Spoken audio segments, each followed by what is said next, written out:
Pemerintah Indonesia yang mengutus 4 orang hadir ke Vatikan dalam rangka mengikuti proses pemakaman pemimpin tertinggi umat Katolik dunia, Paus Fransiskus, yang beberapa waktu yang lalu meninggal dan konon katanya akan dimakamkan pada Sabtu 26 April.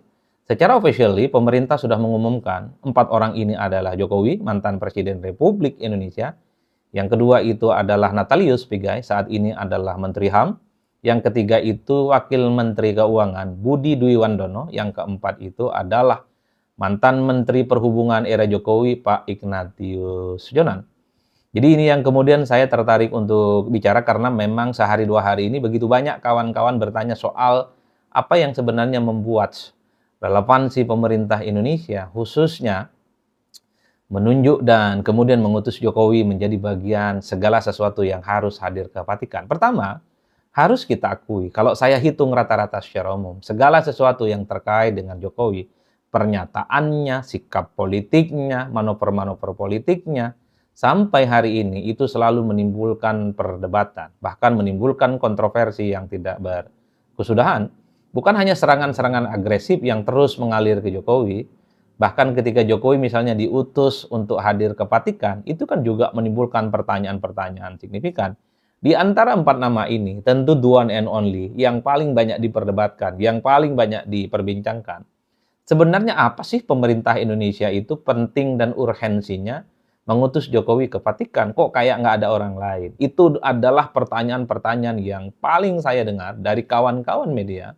Pertanyaan-pertanyaan yang selalu menjadi perdebatan di ruang publik. Memang Jokowi tidak terlepas dari kontroversi yang selalu menimbulkan pro dan kontra. Wajar kalau kemudian ketika ada nama Jokowi di antara 4 orang yang diutus ke Vatikan, pertanyaan-pertanyaan itu selalu muncul sampai hari ini tidak berkesudahan.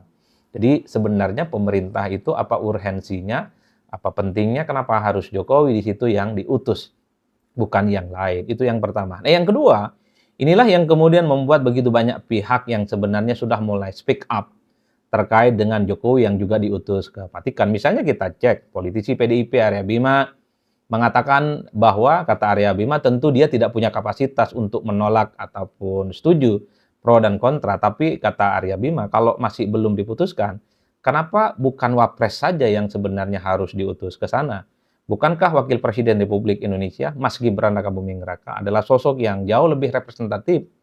Mengingat secara posisi politik Gibran itu adalah orang nomor 2 di negara kita. Maka kalau yang diutus ke Vatikan itu adalah Gibran, ini tentu dianggap sebagai replika dari kepentingan politik pemerintah. Karena harus diakui secara officially, Wakil Presiden Republik Indonesia itu adalah Gibran.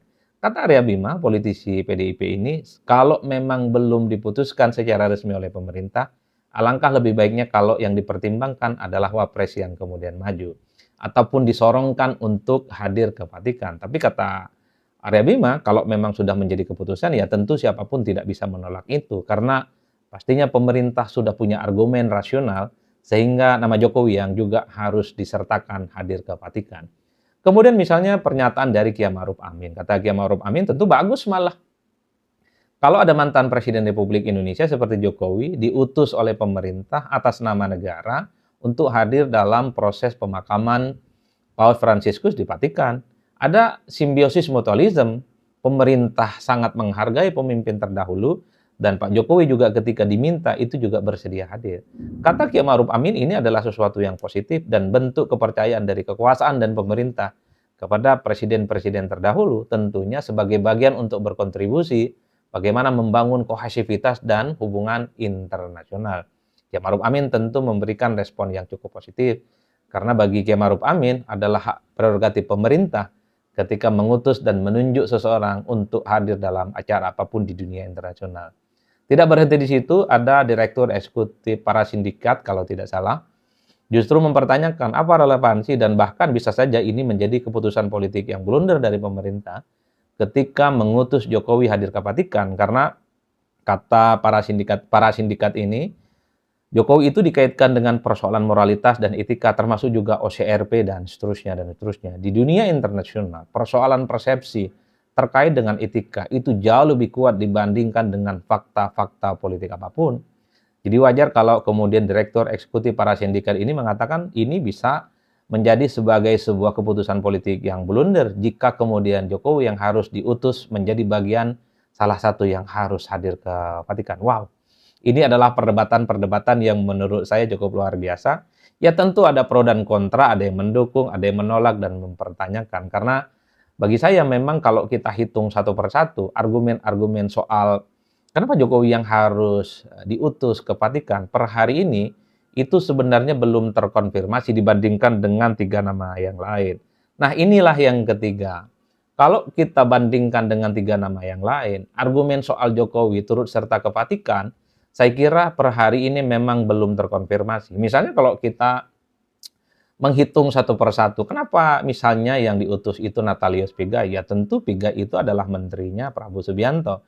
Kenapa yang diutus itu misalnya adalah Budi Duendono? Karena Budi Duendono itu adalah wakil menteri Prabowo. Nah yang ketiga adalah Ignatius Jonan. Ya, Ignatius ini bukan pejabat publik, bukan menteri dan wakil menteri, tapi kalau kita cek satu persatu, ternyata Ignatius Jonan ini sangat relevan ikut itu karena satu.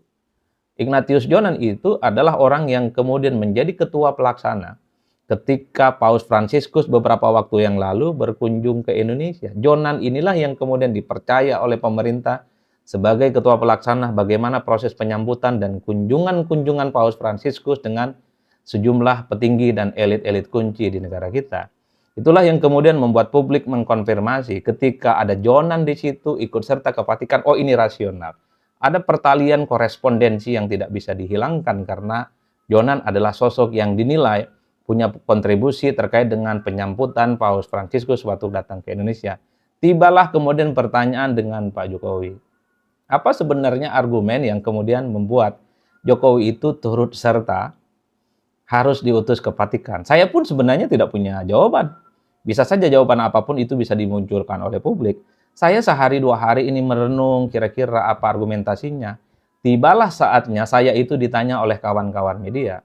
Pertanyaannya itu terkait dengan apakah dengan diutusnya Jokowi ke Vatikan sebagai upaya untuk mengakhiri polemik terkait dengan matahari kembar, Pak Adi. Nah, kira-kira begitu pertanyaannya. Inilah kemudian yang kemudian membuat saya pada akhirnya punya satu kesimpulan sementara. Jangan-jangan ketika Jokowi juga diutus ke Vatikan, argumennya adalah sebenarnya satu. Sebagai upaya untuk mengamputasi supaya tak ada lagi perdebatan yang terkait dengan matahari kembar. Tentu chemistry antara Prabowo Subianto dengan Jokowi itu tidak bisa dibantah. Sehebat apapun isu yang berkembang belakangan ini, ada matahari kembar, satu persatu menteri dan wakil menteri datang ke Solo, itu nyatanya tidak mempengaruhi apapun terkait dengan hubungan politik Prabowo Subianto dan Pak Jokowi. Tentu yang paling signifikan adalah bahwa ketika Jokowi juga diutus oleh pemerintah hadir ke Vatikan, ini kan mengkonfirmasi sebenarnya persahabatan politik Akhir-akhir ini nama Pak Jokowi terus tersorot oleh media dan terus dibahas dan terus diperbincangkan dan bahkan diperdebatkan. Dari mulai ijazah palsu, mulai dari mobil SMK, dan baru-baru ini ya pemakaman Paus Fransiskus, dan ya Pak Jokowi diutus ke sana. Saya nggak tahu juga diutus negara ke sana atau Pak Jokowi yang minta agar dirinya diutus.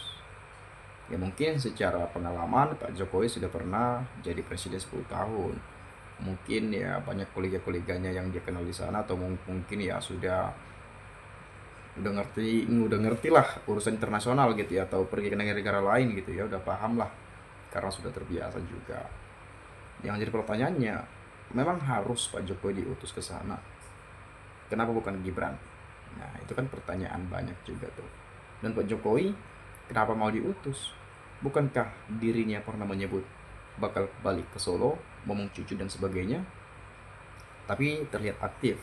Dan juga kita nggak tahu kalau memang ya Pak Prabowo dianggap berjasa buat negeri ini. Ya sehingga ya udahlah, diutus aja lah Pak Jokowinya. Ya perlu seperti itu ya. Tadi juga sudah dijelaskan oleh Bung Adi Praitno ya. Nah, di sini kalau kita lihat nih, guna dan fungsi Wapres Fufu Fafa cuma buat pajangan etalase di Istana Negara. Kan itu kan jadi sorotan juga lah, kok nggak Wapresnya aja yang pergi, kan jadi gitu tuh ya. Niat Prabowo utus Jokowi ke Vatikan untuk nampol muka para pembenci Jokowi. Jokowi Prabowo makin lengket. Aduh, domba gagal. Saya juga heran apa pentingnya Jokowi ke Vatikan. Baca surat Al-Fatihah lagi di depan peti mayat, nonis, tidak berguna. Ada 4 orang kalau nggak salah, tapi yang saya tahu ya ada Pak Jokowi, Natalie Spigai, dan siapa lagi tuh ya, saya lupa ya. Orang-orang nggak punya kerjaan, bawel, kenyih, istilah Jawa suko omongin orang mulut bodol. Bang, apa harus Amin Rais atau Anies yang selalu merusak demokrasi yang disuruh ke pemakaman Fransiskus? Aneh kubu yang kalah pilpres kemarin. Kenapa Pak Prabowo lemah, gampang didikte kubu yang kalah, yang punya niat jahat Indonesia? Ini juga banyak mengatakan dampak pilpres, ngapain lagi dampak pilpres, negara lagi dampak pilpres di sini teman-teman ya. Sudah lah ya. Pasti memang ya pasti ada yang kalah, ada yang menang, nama juga kontestasi pertandingan ibaratkan sepak bola. Ya kalau nggak ada yang menang, ya gimana dong? Kecuali Sri gitu ya, main lagi tuh jadinya ujung-ujungnya kan. Tapi nggak mungkin sekelas pemilihan, nggak mungkin semuanya suaranya sama rata kan. Pasti ada yang menang, ada yang kalah. Dan yang menang ya Presiden Prabowo Subianto yang sudah dilantik ini ya, sama Gibran wakilnya. Dan sekarang yang menjadi pertanyaannya, Gibran ini fungsinya apa? Kan itu yang selalu sering sekali saya baca-baca tuh. Karena ya mungkin terlalu banyak yang menjadi sorotan ketika ada yang diutus Prabowo misalnya pergi ke sana kemari, ataupun semisal ada peresmian-peresmian yang lain-lain gitu ya. Kenapa bukan Gibran sebagai wakil yang diutus ke sana? Kenapa yang lain? Misalnya kemarin Pak AHY gitu ya, yang meresmikan apa tuh kemarin tuh.